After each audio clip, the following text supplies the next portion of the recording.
Hello people, welcome back to my channel. അപ്പോൾ ഇന്ന് നമ്മുടെ ക്രിസ്മസ് ക്രാഫ്റ്റ് വീഡിയോയിലെ മൂന്നാമത്തെ വീഡിയോ ആണ് കേട്ടോ. ഇതിന് വേണ്ടിയിട്ട് കുറച്ച് കാർഡ്ബോർഡും പിന്നെ ഇതുപോലെ കുറച്ച് ബാംബൂ സ്റ്റിക്കുമാണ് വേണ്ടത്. അങ്ങനെ നമുക്ക് ഈ കാർഡ്ബോർഡ് എന്ന് പറയുമ്പോൾ കാർഡ്ബോർഡിൻ്റെ മേലത്തെ ഭാഗം പീൽ ചെയ്തെടുത്തിട്ടുള്ളതാണ്. ഇത് കുറച്ച് കട്ടി കുറഞ്ഞ കാർഡ്ബോർഡ് ആണെങ്കിൽ നല്ല ഭംഗിയിൽ കിട്ടും. എന്നിട്ട് കുറച്ച് ഷേപ്പ് സ്റ്റാറും പിന്നെ എന്തുവാ ഒരു ക്രിസ്മസ് ട്രീയുടെ ഷേപ്പും ട്രേസ് ചെയ്തെടുക്കുന്നുണ്ട്. ട്രേസ് ചെയ്തെടുത്ത് കട്ട് ചെയ്തെടുക്കാം. പിന്നെ നമുക്ക് മൊത്തത്തിൽ എളുപ്പപ്പണിയാണല്ലോ, വരച്ചെടുക്കാനുള്ള ബുദ്ധിമുട്ട് കാരണമാണ് കേട്ടോ. അങ്ങനെ നമ്മൾ കട്ട് ചെയ്തെടുത്തിട്ടുണ്ട്. അങ്ങനെ 2-3 ഷേപ്പ് കട്ടാക്കി എടുക്കാം. പിന്നെ നമ്മുടെ വീഡിയോസ് ആദ്യമായിട്ട് കാണുന്നവരാണെങ്കിൽ സബ്സ്ക്രൈബ് ചെയ്യുക. അതുപോലെ ഇങ്ങനെയുള്ള വീഡിയോസ് ഇഷ്ടമുള്ള ഫ്രണ്ട്സിനോട് ഷെയർ ചെയ്ത് കൊടുക്കണേ. പിന്നെ ഇതുപോലെ 2 പേപ്പർ ഇങ്ങനെ കട്ട് ചെയ്തെടുത്തിട്ടുണ്ട്. ഇത് നമുക്കൊരു ബേസ് ചെയ്തെടുക്കാൻ വേണ്ടിയിട്ടാണ്. അതിനൊരു സ്ക്വയർ ഷേപ്പിൽ വെച്ചതിന് ശേഷം അതിൻ്റെ കറക്റ്റ് മെഷർമെൻ്റ് എടുത്ത് അതുകൂടെ നമുക്ക് കട്ടാക്കി എടുക്കാം. പിന്നെ ഈ കാർഡ്ബോർഡ് എടുക്കുമ്പോൾ ഭയങ്കര ഒരുപാട് കട്ടിയുള്ളത് എടുക്കാതിരിക്കാൻ ശ്രദ്ധിക്കുക കേട്ടോ. അത് ഭയങ്കര ഇത് ഇളകി വരത്തില്ല. ഇത് ഭയങ്കര നൈസായിട്ടുള്ള തിന്നായിട്ടുള്ളതായതുകൊണ്ടാണ് ഇത് ഇത്ര ഈസി ആയിട്ട് ഇളകി വരുന്നത്.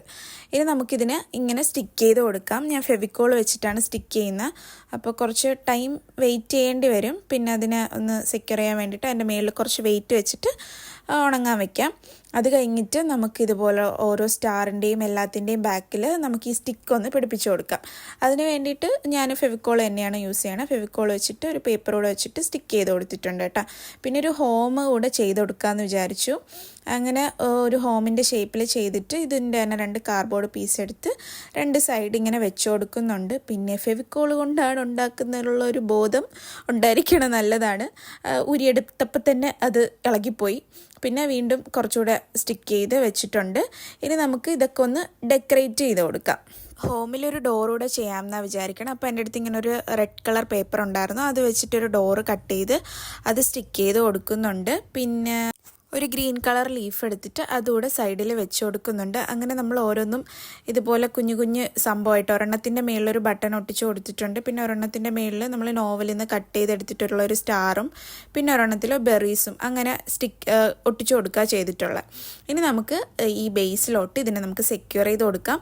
അതിന് വേണ്ടിയിട്ട് ഓരോരോ ഹോള് നമ്മളൊരു നീഡിൽ വെച്ച് ഇട്ടതിന് ശേഷം ഇതുപോലെ ഇറക്കി കൊടുക്കുക. അപ്പോൾ അത്രേ ഉള്ളൂ സത്യം പറഞ്ഞ പരിപാടി. ഇത് നല്ല ഈസി ആയിട്ട് ചെയ്യാൻ പറ്റിയ ഒരു ക്രാഫ്റ്റാണ്. എല്ലാവരും ചെയ്ത് നോക്കണം. ചെയ്ത് വരുമ്പോൾ നല്ല ഭംഗിയാണ്. പിന്നെ ഫ്രണ്ടിൽ ഇങ്ങനെ ഒരു പീസ് കൂടെ ഒട്ടിച്ചു കൊടുക്കുന്നുണ്ട്. അപ്പോൾ ഇതാണ് നമ്മുടെ ഫൈനൽ ലുക്ക്. എങ്ങനെയുണ്ടെന്ന് കമൻറ്റ് ചെയ്യണം. ഇഷ്ടമായ ലൈക്ക് ചെയ്യുക, ഷെയർ ചെയ്യുക, സബ്സ്ക്രൈബ് ചെയ്യുക. അപ്പോൾ ബൈ ബൈ.